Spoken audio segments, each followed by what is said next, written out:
महाराष्ट्र में एक भक्त हुई भगवान पंडरीनाथ की, उनका नाम था सक्कूबाई। क्या नाम था?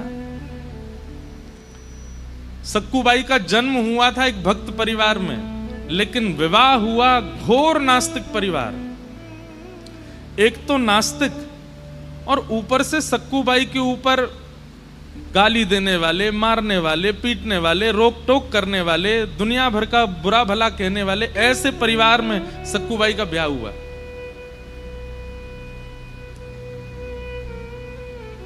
एक तो होता है पति विपरीत है लेकिन परिवार अनुकूल है, तो भी माताएं कई बार निर्वहन कर लेती हैं। कई बार परिवार प्रतिकूल होता है लेकिन पति अनुकूल होता है, तो भी निभ जाता है। लेकिन यहां तो सब प्रतिकूल थे। पति भी गलौज मारपीट करना, सास भी, कहां तक है ससुर भी सक्कूबाई की। लेकिन सक्कूबाई पता क्या रोज ठाकुर जी से कहती है, हे पंडरीनाथ, आपने मुझ पे बहुत कृपा की। मेरे पति भी अनुकूल नहीं, सास भी अनुकूल नहीं, ससुर भी अनुकूल नहीं, ननद भी अनुकूल नहीं।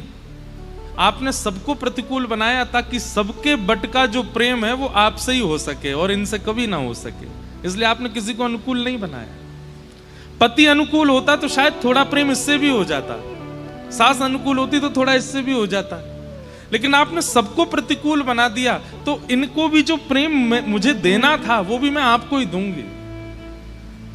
ऐसी थी सक्कूबाई। आजकल नहीं हो सकती सक्कूबाई। और सक्कूबाई बने भी क्यों? ठाकुर जी की कृपा सब पे हो, सब अच्छे घर में ही जाएं, कभी ऐसा परिवार मिले ही ना किसी बहन को। लेकिन सक्कूबाई ने बहुत सहा। एक बार सक्कूबाई, बहुत सुंदर कथा है, तो सक्कूबाई बहुत परेशान हो गई। अब तक तो सहती आ रही थी लेकिन अब उनसे सहन नहीं हुआ। क्यों? सक्कूबाई के घर के पड़ोस में ही कहीं कथा चल रही थी और कथा में ऐसे ही कीर्तन हो रहा था। कीर्तन में श्रोता जन नाच रहे थे, ऊंचे स्वर में सब गा रहे थे और वो धुनी सक्कूबाई को सुनाई दे रही थी।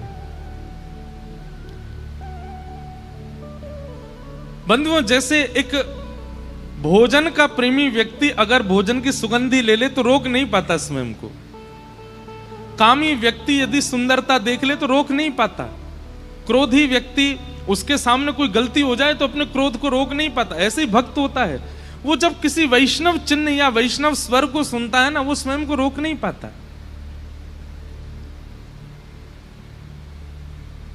सक्कूबाई तो व्याकुल हो गई और अपनी सास से जाकर के बोली पैर दबाते हुए, मां मुझे आज्ञा दे दें, पास में कथा चल रही है, मैं सुनने चली जाऊं। तो सासू मां ने तो पहले बहुत डांटा, बहुत बुरा भला कह दिया, कैसे जाएगी, यहाँ घर के इतने काम बचे हैं, ये सब नहीं करना, ये बाबा जियों के पास जाना है और संतों की कथा में जाना, आदि आदि ये सब। आज भी कई सक्कूबाइयां हैं ऐसी जिनको घर वाले नहीं आने देते कथा में, जिनको घर वाले नहीं जाने देते वृंदावन, नहीं करने देते दर्शन। ध्यान से सुनिएगा। तो रोज तो सक्कूबाई सह लेती थी, लेकिन आज सक्कूबाई पे सहा नहीं गया। ठाकुर जी को ही सुनाने लगी और कहने लगी, मेरी सास बुरी नहीं है, मेरे ससुर बुरे नहीं है, बुरे आप हो। आप ही नहीं चाहते कि मैं आपकी कथा सुनूं, इसीलिए कोई अनुकूलता प्रकट नहीं कर रहे हो आप। और इतना सुनाया, सुनाते सुनाते रोने लगी। बोले, मैं इतनी भी क्या अभागी, मैं आपके कभी दर्शन नहीं कर पाती, आपके संतों से कभी नहीं मिल पाती, आपकी कथा में कभी नहीं आ पाती। नाथ, मैंने इतना बड़ा अपराध कर दिया कि आप मुझे अपने सामने बुलाना तक स्वीकार नहीं करते। मेरे विवाह को 10 वर्ष हो गए, आज तक मैं पंढरपुर नहीं गई, आज तक मैं कथा में नहीं गई, किसी महापुरुष की पधरामनी नहीं की। क्या मैंने इतना बड़ा अपराध किया कि आपने मुझे इतना दूर फेंक दिया? और ये सोच करके रो रही थी सक्कूबाई। हमारे पंढरीनाथ पिघल गए, देख नहीं पा रहे थे। तुरंत पंढरीनाथ भगवान सक्कूबाई की सास का रूप धारण करके आए और सास का रूप धारण करके आके सक्कूबाई के पास, थोड़ी क्रोध में रहती थी तो वैसे ही आंखें चढ़ा करके, हाथ में डंडा लेकर के, और सक्कूबाई के पास आए, ए सक्कू। हाँ मां। तुझे कथा में जाना है ना? बोले हाँ, चल जा, चली जा। और सुन, वहां कथा के बाद पंजीरी भोग मिलेगा, अपने लिए तो पाके आई हो, मेरे लिए भी लेके आना अपने साथ में। चल जा, सुन ले आज कथा, लेकिन बार बार जिद नहीं करना, एक बार का तुझे अनुमति दे रही हूं, चल जा। सक्कू बाई बोली, आप सच में आज्ञा दे रही हैं जाने की? बोले कि अब मैं दोबारा नहीं बोलूंगी, एक बार बोल रही हूं, जाना है तो तुरंत निकल जा और जाके वहां कथा सुनना, भोग मेरे लिए भी लाना। सक्कू बाई तो इतनी खुश हो गई, अब तो बार बार अपनी सास के चरण, बोले मैं आके लौट के तो धोके पीऊंगी आपके चरण, जो आपने आज आज्ञा की है मुझे। वो सास नहीं थी, ठाकुर जी आए थे, भेज दिया। सक्कू बाई आज कथा में गई, इतना नाची कीर्तन में और रोती रही। कोई ऐसा प्रसंग व्यास जी सुना नहीं रहे थे, लेकिन सक्कू बाई रोती रही। क्यों? उसे बार बार ये लग रहा था बस अब इतनी देर की और रह गई, अब बस थोड़ी देर में अभी पूरी हो जाएगी, अब बस ये विश्राम होने वाली है। और जैसे ही विश्राम का जय जयकार लगा, सक्कू बाई तो बेहोश जैसी हो गई, अब पता नहीं दोबारा कब सुन पाऊंगी। लेकिन सक्कू बाई तो गई थी कथा में, वहां सास ससुर तो 24 घंटा नजर रखते थे, क्या कर रही है, क्या कहां जा रही है, क्या खा रही है, क्या पी रही है, क्या सब नजर रखते थे।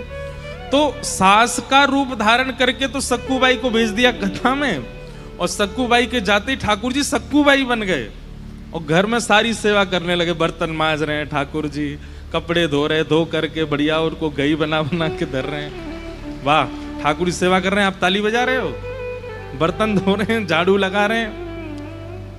सास बोलती, ए सक्कू, ठाकुर जी कहते जी माँ, घी लेके आ, थोड़ा पैर में मेरे मालिश कर दो। ठाकुर जी घी लेके गए, मनी मन सोच रहे, रुक जा, ऐसी मालिश करूंगा आज तेरी, तू भी याद रखेगी जीवन भर।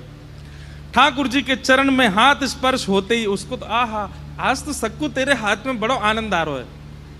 ठाकुर जी धीमे धीमे हाथ से, पर जैसे ही नृसिंह वाले हाथ स्पर्श कराते, अरे अरे अरे नहीं, धीरे कर, धीरे कर, अरे माँ लग गई क्या आपको? अरे नहीं नहीं, आप धीमे धीमे, वो थोड़े क्या है कि बर्तन धोए ना तो कर्कश हो गए हाथ मेरे। चरित्र में तो यहां तक वर्णन है कि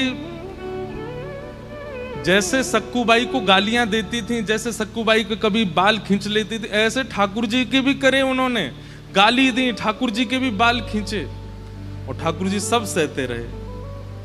लेकिन आज सहन करके ठाकुर जी बोले, अब सक्कू को इस नरक में नहीं रखना है मुझे। ठाकुर जी काम सब व्यवस्थित करके भीतर की ओर चले गए। इतने में ही वहां कथा पूरी हुई। सक्कू बाई पंजीरी भोग लेकर के घर आई, और आकर के जैसे ही मां के सामने पहुंची, सास के सामने पहुंची, लो मां, कथा आज बहुत अच्छी हुई, आज व्यास जी ने ये चरित्र सुनाया था, मैं तो भावुकी हो गई, 10 साल बाद सुनी ना कथा, ये आपके लिए प्रसाद लाई हूं, पालो। सास बोली, सक्कू तू कथा में कब गई? मैं तो दोपहर को ही चली गई थी, अभी संध्या हो गई, रात हो गई, मैं तो पूरी कथा सुन के आई हूं आज। तू मुझे पागल बनाती, तू झूठ बोलती है। अभी तू तो यहां बैठी थी मेरे, तेने अभी ये मालिश करी है, घी लगाया, ये देख अभी भी पात्र रखा है, ये सब काम करके गई है वो, तू कब कब में चली गई प्रसाद लेके आई?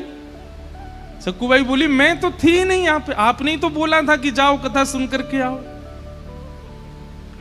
तू यहां नहीं थी तो फिर कौन था यहाँ पे?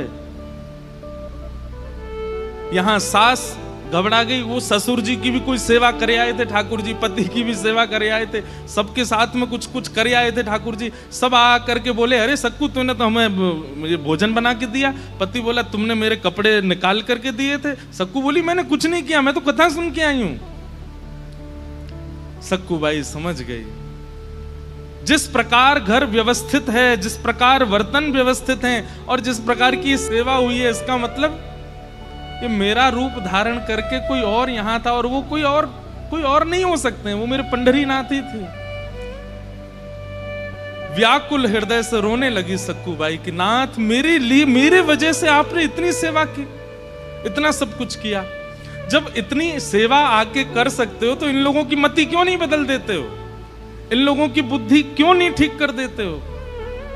सक्कू बाई का वो आर्तनाद हुआ, सब घर के लोग खड़े थे, और देखते ही देखते सामने साक्षात द्वारिकाधीश प्रकट हो गए, और प्रकट होकर के सबकी मति व्यवस्थित कर दी, पूरे भक्त को वैष्णव बना दिया और कहा सक्कू अब तू प्रेम से भजन कर, अब तेरे परिवार के ही कथा कराएंगे, तू उस कथा को श्रवण करना, खूब सेवा करना, खूब संतों का आनंद कराना। तो एक सक्कूबाई है जिन पर ठाकुर जी ऐसी कृपा करते हैं। तो कई बार विपरीतताएं अगर होती हैं, उस विपरीतता को शिकायत मत बनाया कीजिए। ठाकुर जी ने शायद उस विपरीत अवस्था को दिया है, उसके बदले बस सह लीजिए, ठाकुर जी बहुत विशेष प्रसाद देंगे, विचलित मत हुई।